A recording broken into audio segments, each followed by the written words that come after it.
तो यार मेरा सीन तो कुछ ऐसा था। स्कूल का पहला दिन से लेके आखिरी दिन तक मुझे बस एक ही बात सुनने मिला था, अरे पढ़ाई कर लो थोड़ा।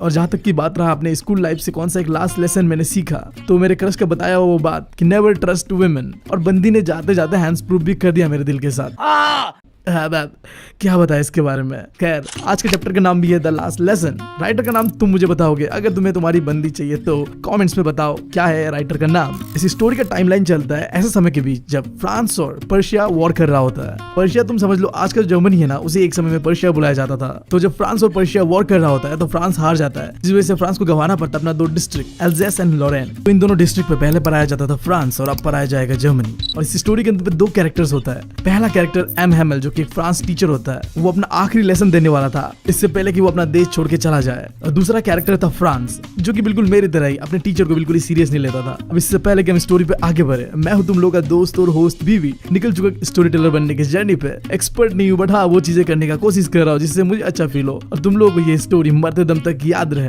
अगर तुमने चैनल को सब्सक्राइब नहीं किया तो जल्दी जाके करो। तो इसी बात के साथ करते हैं स्टोरी को स्टार्ट। हमारे इस स्टोरी का शुरुआत होता है एक बहुत ही प्यारे से मॉर्निंग के साथ, और ये जो भंड सा बच्चा है ना, ये है इस स्टोरी का मेन कैरेक्टर जिसका नाम है फ्रांस। हाँ, इसका नाम है फ्रांस, मेरा नाम है इंडिया, मेरे भाई का नाम है बिहार, और वो अपने बच्चे का नाम रखेगा सोच रहा है पटना। हमारे यहाँ ऐसा ही होता है। तो सीन कुछ ऐसा होता है, हमारा भाई फ्रांस स्कूल जाने के लिए हो रहा होता है सुबह सुबह लेट, और ऊपर से वो बहुत ज्यादा घबरा रहा होता है कि उसका जो टीचर होता है ना एम हेमल, जो कि बहुत ही खतरनाक और खरूस टीचर होता है, वो हमारे भाई को सवाल पूछने वाला था पार्टिसिपल्स के बारे में। और हमारा भाई भी लाइक, अबे मुझे क्या पता, मुझसे पूछे जा रही है बार। उसे पार्टिसिपल्स का ए तक नहीं आता था। तो उसके दिमाग में एक ख्याल आता है कि ना बंक मार दिया जाए। एक तो ऐसे ही आज का मौसम इतना बढ़िया है, ऊपर से जो बगल में जंगल था ना, वहाँ पे बहुत सारी चिड़िया चू चू चू कर रहे थे, और आगे एक ओपन फील्ड था जहाँ पे पर्शियन आर्मी कर रहा था ड्रिल। तो हमारा भाई सोचने लग गया क्या यार पार्टिसिपल सीखना, इससे अच्छा तो यार ये सब देख लेता हूँ, ये ज्यादा मजेदार है। बट फिर उसे याद आता है कि आज अगर मैं स्कूल नहीं गया ना तो कल मेरा एमएमएल पक्का मार लेगा। तो अपने बहते हुए इमोशन को रोकता है और स्कूल की ओर दौड़ता है। अब रास्ते में उसे दिखता है टाउन हॉल के पास एक बुलेटिन बोर्ड। कुछ लोग वहाँ पे खड़े होकर उस बुलेटिन बोर्ड को पढ़ रहे थे। अब अगर तुम लोग को थोड़ा भी आइडिया नहीं है कि ये बुलेटिन बोर्ड है क्या, तो मैं बताऊँ उस समय में ना यार इंस्टाग्राम नहीं हुआ करता था, तो किसी भी चीज का गर्मा गर्म खबर जो होता था वो ऐसे ही बोर्ड पे छपता था। अब हमारे स्टोरी में आखिरी 2 सालों से जो भी बैड न्यूज आता था ना फ्रांस और पर्शिया के वॉर के रिलेटेड, वो सारे यही पे छपता था। लाइक बैटल कौन हार रहा है, कुछ नए ऑर्डर्स ऊपर से रिलीज हुआ, या फिर कोई कमांडिंग ऑफिसर ने कुछ कहा, ये सारी चीजें। अब हमारे भाई का हो रहा था स्कूल लेट, तो वो एक तक देखता है एंड देन आगे बढ़ पड़ता है। अब जाते वक्त वो देखता है एक बंदा होता है ब्लैक स्मिथ, और उसके साथ ही उसके काम करने वाले लोग भी थे। तो वो ब्लैक स्मिथ मुड़ के हमारे भाई को कहता है, अरे बेटा कहाँ दौड़े दौड़े जा रहे हो, आराम से चले जाओ, मुंह निकल जाएगा तुम्हारा। अब ये बात सुन के हमारे भाई को लगता है कि ये बंदा मेरा मजाक उड़ा रहा है। वो इग्नोर करता है उसके बातों को और आगे स्कूल की ओर निकल पड़ता है, और कुछ ही देर में वो स्कूल पहुंच भी जाता है। बट स्कूल पहुंचने के बाद वहाँ का नजारा देखकर वो दंग रह जाता है। नॉर्मल डेज में जो उसके स्कूल होता था ना, वो शोर शराबों से भरा हुआ होता था। हम सब का भी ऐसा ही होता है यार, स्कूल में शांति कहाँ मिलती है। शांति का नाम मैंने क्यों ले लिया। खैर, स्कूल में शोर शराबा नहीं होगा तो और कहाँ होगा। अब हमारे भाई के स्कूल में भी क्लासेस में इतना शोर शराबा होता था कि बाहर तक सुनाई देता था। बट आज कुछ अलग था, पूरा स्कूल का एनवायरनमेंट एक सन्नाटे से भरा हुआ था। हमारा भाई इस उम्मीद से था कि क्लास में ऐसे तो बहुत शोर शराबा तो होता ही है, और इसी शोर शराबों के बीच में कहीं से क्लास के अंदर में घुस जाऊंगा, किसी को पता भी नहीं चलेगा। बट आज का दिन इतना शांत था जैसे आज तो संडे हो। हमारा भाई खिड़की से देखता है कि उसके क्लासमेट अपने अपने जगह पे मस्त बैठा हुआ है, और साथ ही साथ टीचर एमएमएल भी क्लास के अंदर पे चले जा रहा था इधर से उधर, अपने हाथ पे बहुत ही खतरनाक सा स्केल लिए हुए। भाई एक समय हुआ करता था सही में जब स्केल से हमारी भी फटती थी, बट अब अच्छे दिन आ गए यार। अब हम नहीं डरते स्केल से। बट हमारे भाई को बहुत डर लग रहा था। अब पूरे क्लास के सामने उसे दरवाजा खोल के अंदर जाना होगा, भाई की फटी पड़ी थी। बट जब भाई ने एंटर करा क्लास के अंदर पे, तो ऐसा कुछ हुआ नहीं जैसा उसने सोचा था। एमएमएल ने बड़े प्यार से उसे कहा, फ्रांस जाकर अपने सीट में बैठो, हम तुम्हारे बिना ही क्लास स्टार्ट करने वाले थे। भाई हमारा दौड़े दौड़े जाके अपने सीट पे जाके बैठता है, और वो नोटिस करता है कि आज हमारा खड़ूस टीचर एमएमएल कुछ अलग दिख रहा है। उसने ग्रीन कोट पहना हुआ था और एक फैंसी से शर्ट पहना हुआ था और अपना ब्लैक कैप पहना हुआ था। अब हमारा भाई सोच रहा था कि हमारे एमएमएल सर तो ऐसे ड्रेसेस तभी पहनता है जब कुछ स्पेशल ओकेजन होता है, लाइक कोई एनुअल फंक्शन हो गया या प्राइज डिस्ट्रीब्यूशन करना हो। बट आज तो ऐसा कुछ खास दिन नहीं था, फिर आज क्यों? अब ये सोच ही रहा होता है कि वो और सरप्राइज हो जाता है अपने पीछे देखकर। नॉर्मली उसके क्लास के अंदर का जो बैक बेंचेस है ना, वो खाली रहता था। हाँ, क्योंकि उसकी क्लास में ना ये बैक बेंचर नाम का जो प्रजाति है ना, वो एग्जिस्ट ही नहीं करता है। आई डोंट नो क्यों, मतलब एक ऐसा क्लास जहाँ बैक बेंचर ही नहीं है, ऐसा कैसे हो सकता है यार। बट आज क्लास के उस बैक बेंचेस पे गांव के कुछ बूढ़े बूढ़े लोग आके बैठे हुए थे। अब कौन कौन लोग पीछे बैठे हुए थे? एक बंदा था जिसका नाम था ओल्ड हाउजर, जिसने एक ट्रायंगुलर शेप का टोपी पहना हुआ था। दूसरा था एक फॉर्मर मेयर और एक फॉर्मर पोस्टमास्टर। इसके अलावा भी कई सारे लोग थे वहाँ, उन सबको देख के लग रहा था कि वो सारे के सारे बहुत दुखी है। स्पेशली हमारा ओल्ड हाउस, पता नहीं उसे किस बात का इतना दुख था। उसने अपने हाथ पे एक किताब पकड़ा हुआ था जिसका नाम था old primer. I don't know क्या है ये, शायद कोई रीडिंग करने वाला फ्रांस का किताब होगा। बंदे ने चश्मे पहना हुआ था, हाथ में किताब धरा हुआ था और बहुत ज्यादा दुखी था।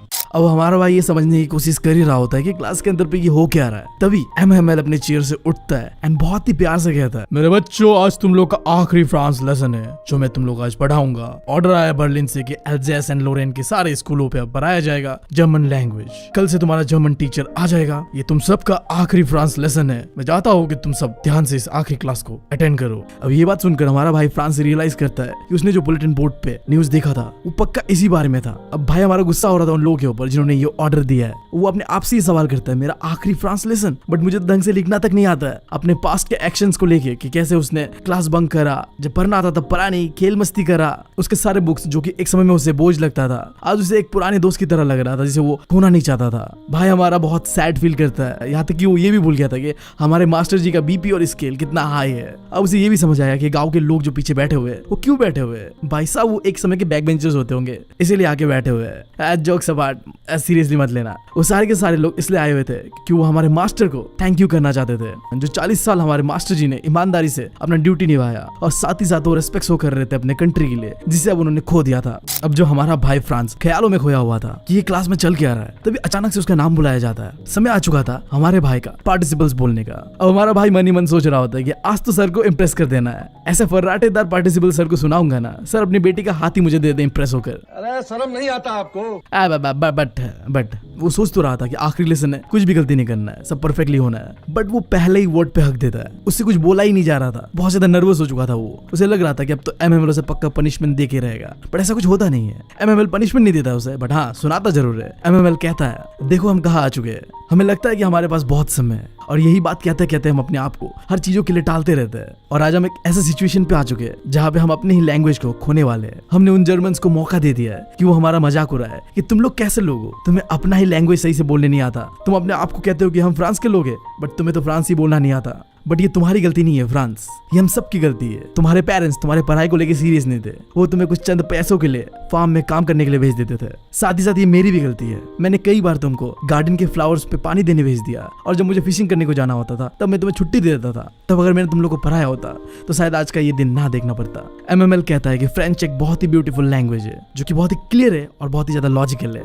आई डोंट नो, होता होगा शायद, बट इंग्लिश तो नहीं है यार, लॉजिकल तो कहीं से भी नहीं लगता मुझे। क्या तुम मेरे इस बात से एग्री करते हो? कमेंट्स पे बताओ। फिर हमारा टीचर जी एमएमएल आगे कहता है कि हम सबको अपने लैंग्वेज को प्रोटेक्ट करना होगा, हमें कभी भी इसे भूलना नहीं है। अगर हम अपने लैंग्वेज को भूल गए तो हम हमेशा हमेशा के लिए गुलाम बन के रह जाएंगे। हमारे आजादी का चाबी है ये लैंग्वेज जो हमें यूनाइट करेगा। आज हम हार चुके हैं, बट आगे जाके हम अपने फ्रीडम के लिए लड़ेंगे और ये लैंग्वेज उसमें बहुत ही इंपॉर्टेंट रोल प्ले करेगा।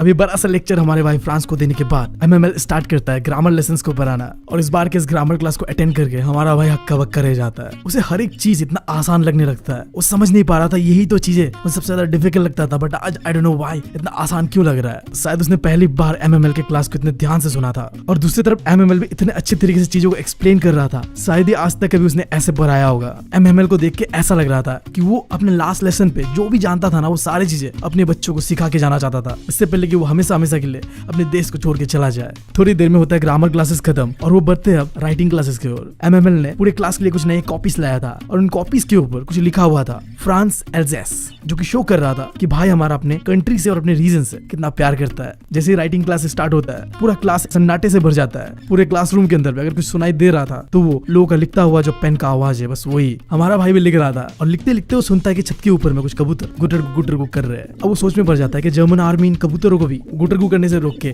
जर्मन बोलने देंगे क्या, जैसे वो हमारे साथ कर रहे हैं। इस बीच जब भी हमारा भाई फ्रांस एमएमएल की ओर देखता था ना, वो पूरा क्लास के अंदर पिक्चर पे ऐसे बैठा हुआ था जैसे वो जिंदा लाश की तरह हो। वो बंदा अंदर से टूटा हुआ था। उसने अपना 40 साल इस क्लासरूम के अंदर बिताया था। इन 40 सालों में हो सकता है क्लास के अंदर के डेस्क बेंचेस पुराने हो गए, गार्डन में एक वॉलनट ट्री लगाया गया था वो भी बड़ा हो चुका है, बट कुछ खास बदला नहीं था यहाँ। 40 सालों से हमारा टीचर जी इसी जिंदगी को जी रहा था, बट अब उसे ये सारी चीज छोड़कर जाना पड़ेगा। एमएमएल का जो सिस्टर होता है उसने तो पैकिंग भी स्टार्ट कर दिया था क्योंकि उन्हें कंट्री छोड़ना था। तो जो जो चीज उन्हें चाहिए था वो सब पैकिंग वैकिंग करा जा रहा था, क्योंकि अगली सुबह उन्हें निकलना था। और इतने सारी चीजें होने के बावजूद भी MML अपना आखिरी लेसन देने आया हुआ था आज। थोड़ी देर में राइटिंग क्लासेस भी खत्म होता है एंड बढ़ते वो लोग हिस्ट्री क्लास की ओर। और इसी बीच घंटा बजता है चर्च का, समय हो रहा था 12 o'clock, और उसी समय पर्शियन आर्मी स्कूल के बगल से ड्रिलिंग करते हुए जा रहा था। और ये सारी चीजें हमारा भाई विंडो से देख रहा था। क्लास बस खत्म होने ही वाला था, बट वो जो बैक बेंचेस पे कुछ लोग बैठे हुए थे ना, उनमें से एक ओल्ड हाउसर अपना चश्मा पहनता है, खड़ा होता है और उसके हाथ पे जो बुक था ओल्ड प्राइमर, उसे वो रीड करना स्टार्ट करता है। वो जोर जोर से हर एक वर्ड को रीड कर रहा था।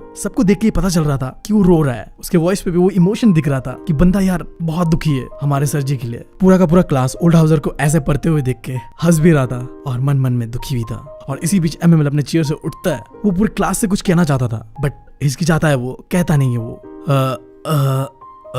पीछे मुड़ता है ब्लैक बोर्ड के ओर, चौक लेता है और ब्लैक बोर्ड में बड़े बड़े शब्दों में लिखता है वीवा ला फ्रांस, जिसका मतलब था लॉन्ग लिव फ्रांस। और इसी के साथ क्लास को डिसमिस कर देता है। MML के पास इतना हिम्मत भी नहीं था कि वो पीछे मुड़कर अपना चेहरा दिखा पाता पूरी क्लास को। वो पीछे नहीं मुड़ता है, वो अपना पूरा इमोशन को छुपाना चाहता था, कैसा वो फील कर रहा है। वो अपने हाथों से कहता है क्लास वाज डिसमिस, अब तुम जा सकते हो। और इसी के साथ ये चैप्टर भी होता है खत्म। ये चैप्टर हमें सिखाता है कि हमारा लैंग्वेज कितना इंपॉर्टेंट है। साथ ही साथ ये हमें ये भी सिखाता है कि हमें अपनी चीजों को टालना नहीं चाहिए, वरना एक समय ऐसा आ जाएगा जब हमारे पास वो चीज होगा ही नहीं। ये हमें ये भी सिखाता है कि हमें चीजों का वैल्यू करना चाहिए जब वो हमारे पास हो तो, क्योंकि जाना हम सबको है। तो जाने से पहले यार कर लो प्यार अपने बंदी से, अपने मम्मी से, अपने पापा से, अपनी क्रश से भी अगर करना चाहो तो। खैर इसी बात के साथ करते हैं वीडियो को खत्म। उम्मीद है तुम लोगों को पसंद आया होगा। अगर पसंद आया तो चैनल को सब्सक्राइब करे बिना जाना मत। अगर ऐसे एनिमेटेड कंटेंट देखना चाहते हो तो अपने दोस्तों को भी शेयर कर दो और अपना सपोर्ट बरकरार रखना। Thank you, love you all.